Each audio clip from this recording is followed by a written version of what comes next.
নমস্কার, সবাই কেমন আছো? আশা করি সবাই খুব ভালো আছো। আমরাও খুব ভালো আছি। তবে আগেই বলে দিচ্ছি, আজকের ব্লগের মেন হিরো কিন্তু বাবান। কারণ বাবানের কিন্তু আজকে জন্মদিন। একটা ছোটো মোটো গান করে দিই। জন্মদিন, শুভ জন্মদিন, তোমার জন্মদিন। তবে বাবান কতটা বুঝছে তা জানি না, তবে সে কিন্তু নাচানাচি করছে। যাই হোক, ভালো কথা। এদিকে আমি পায়েস রান্না করছি, খেজুরা গুড় দিয়েই পায়েস করছি। এটাই আমার বাড়িতে মানে সবাই খুব ভালোবাসে, তো সেটাই বানানো হচ্ছে। তো আমি রান্নার দিক সামলাচ্ছি বলে আজ সুদীপ্ত আর আমার শাশুড়ি মা মিলে বাবানকে স্নান করিয়ে খাইয়ে দিচ্ছে। ওই যে কত মানে কেরামতি করে বাবানকে খাওয়াতে হচ্ছে। যতই হোক, কাঁদানো যাবে না, স্পেশাল ডে বলে কথা। তো সুদীপ্তকে বললাম একটা শুভ দিনে তুমি কলা পাতায় নিয়ে এসো। তো কলা পাতায় খেতে তো আমরা খুব ভালোই বাসি, তো সেই জন্য কলা পাতা নিয়ে আসা হয়েছে। তবে কলা পাতার সাইজটা দেখেছো? বিশাল বড়, বাপরে বাপ, সুদীপ্তর থেকেও লম্বা। তো সুদীপ্ত সব কেটে টেটে রেডি করে নিচ্ছে। কি কি মেনু করেছি পরে দেখাবো, তার আগে দোকানে চলে গিয়েছিলাম একটা কেক নিয়ে আসতে।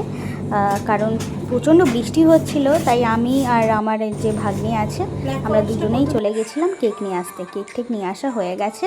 তো এখানে মেনুটা মোটামুটি দেখতেই পাচ্ছ। পোলাও করেছিলাম, সাদা ভাত, 5 রকমের ভাজা রয়েছে, দই, মিষ্টি, মানে বাবান যেগুলো বাবানের খাওয়ার মতন সেগুলো। তো প্রথমে ঠাকুরকে আগে ভোগ লাগানো হবে, তারপরে সেই প্রসাদটা বাবানের বাবা বাবানকে খাইয়ে দেবে। আগেই বলে দিচ্ছি, আজকের ব্লগটা কিন্তু একটু বড়ই হবে। তোমরা একটু ধৈর্য ধরে দেখো, কেননা একটা স্পেশাল ডে, ছোট ব্লগ করে লাভ আছে বলে। তো সমস্ত মুহূর্তটাই অনেকটাই স্পেশাল, সেজন্য মোটামুটি একটু বড় হয়েই গেছে ব্লগটা। সুদীপ তো এখন পুজো দিচ্ছে, আর আমি আর বাবান অপেক্ষা করছি পুজোটা হয়ে গেলে বাবানকে কখন ভোগটা খাওয়ানো হবে। ফাঁকে এক ঝলক আমাদের বার্থডে বয়টিকে দেখে নাও। এটা কিন্তু নতুন জামা পরেছে। যাই হোক, ঠাকুরকে ভোগ দেওয়া হয়ে গেছে। তো কি কি রয়েছে তোমরা দেখতেই পাচ্ছ, আমি তো আগেই বলে দিলাম। তো যেগুলো বাবানের খাওয়ার উপযুক্ত সেগুলোই দেওয়া হয়েছে, তো বাবান সেগুলোই খাবে। বাবানকে এখন এক এক করে সবাই একটু একটু করে খাইয়ে দেবে। বাবার কোলে প্রথমে বাবা খাইয়ে দিচ্ছে, তারপরে এক এক করে দিদি, ঠাম্মি সবাই খাইয়ে দেবে। তবে একটা কথা বলি, তোমরা কতটা মানো ঠিক আমি জানি না, তবে আমি আমার অভিজ্ঞতা দিয়ে আমি বলছি যে আজ কিন্তু শুধু সেই ক্ষেত্রে বাবানের জন্মদিন না, আজ কিন্তু সেই ক্ষেত্রে আমারও জন্মদিন। কি করে জন্মদিন? তার কারণটা হচ্ছে আজকেই কিন্তু আমি প্রথম মা হয়েছি। তাহলে মা হিসেবে আজকেও আমারও প্রথম জন্মদিন, তাই তো? যাই হোক, মোটামুটিভাবে বাবানের খাওয়া দাওয়া কমপ্লিট হয়ে যাচ্ছে। আমি আবার নিচের দিকে গিয়েও কিছুটা গুছিয়ে আসলাম, কারণ এরপরেই ওই কেক কাটিংটা হয়ে যাবে।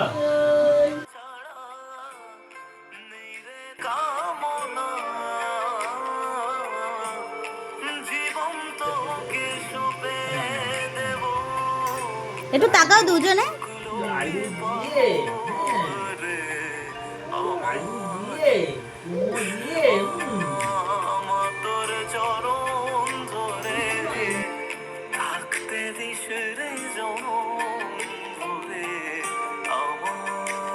যাই হোক, আমি কেক নিচে সব রেডি করে রেখেছিলাম।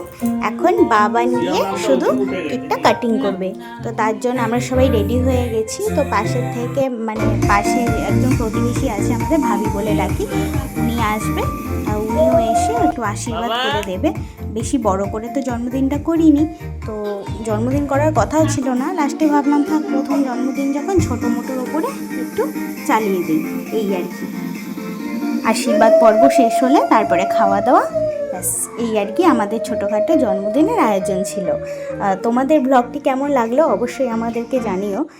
আমাদেরও তাহলে খুব সুবিধা হবে আরও নতুন নতুন ব্লগ বানাতে, কারণ তোমাদের কথা শুনে আমরা আরও এনকারেজ হই। যাই হোক, শুধু বাড়ির লোকই কেন, তোমরাও আমার মানে ফলোয়ার্স কম, পরিবার বেশি, তাই বাবানের জন্য তোমাদের আশীর্বাদটাও অনেকটাই প্রয়োজনীয়। তোমরাও মন প্রাণ ভরে যতটা সম্ভব বাবানকে আশীর্বাদ করো, কেমন?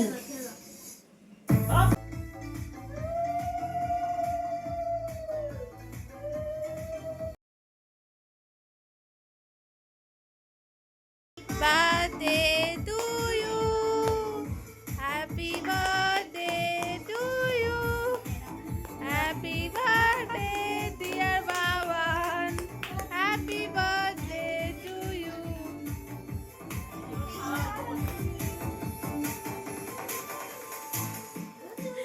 কি সুন্দর মুখটাকে খোলে। কেক কাটিং হয়ে গেছে, এবার কেকটিকে আমি সরিয়ে নিয়ে গিয়ে সবার মধ্যে ডিস্ট্রিবিউট করে দেব। আর তোমাদের মেনু বলে দিচ্ছি কী কী হয়েছিল বাসন্তী পোলাও, আর হচ্ছে চিকেন কষা, আর সকালে দেখিয়েছিলাম পায়েস, আর সন্দেশ, রসগোল্লা, তার সাথে স্যালাড।